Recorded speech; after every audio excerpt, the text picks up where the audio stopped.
बच्चों, आज हम मानव मादा जनन तंत्र का अध्ययन करेंगे। मानव मादा जनन तंत्र में मुख्य रूप से 5 रचनाएं सम्मिलित है बच्चों।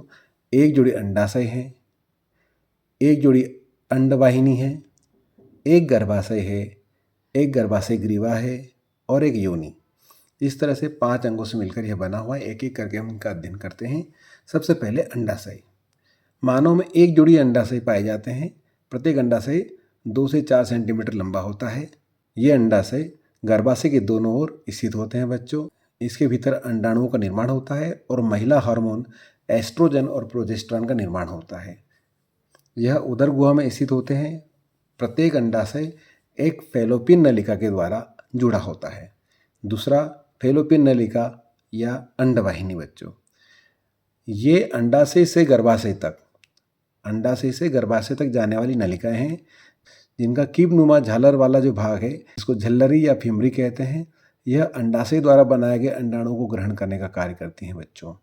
इसके बाद फिमरी का अगला जो हिस्सा है उसको हम तुम्बिका या एम्पुला कहते हैं, और यह आगे बढ़कर इस्थमस या संकीर्ण पथ यानी सकरा रास्ता बनाती है। सामान्यतः निषेचन की क्रिया यहीं पर होती है। एक अंडाणु और एक शुक्राणु जब आपस में मिलते हैं तो इससे निषेचन की क्रिया होती है और आगे यहाँ पर युग्मनज का निर्माण होता है। इसके बाद अगली संरचना बच्चों, गर्भाशय। तो यह एक मांसल खोखला अंग है जहाँ निषेचित अंडाणु का प्रत्यारोपण होता है। निषेचन हो जाएगा तो गर्भाशय की दीवारें मोटी हो जाएगी, पेशी हो जाएगी बच्चों, और वह भ्रूण को ग्रहण कर लेगी, मतलब प्रत्यारोपण की क्रिया होगी, और भ्रूण का आगे का विकास यहीं पर होता है।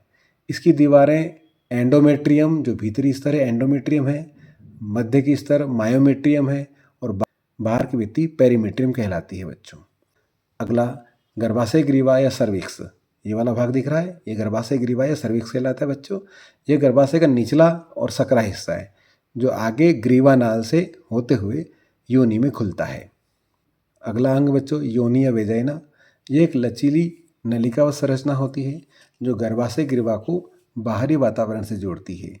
यह शुक्राणु ग्रहण करती है और प्रसव यानी कि जन्म का मार्ग भी प्रदान करती है।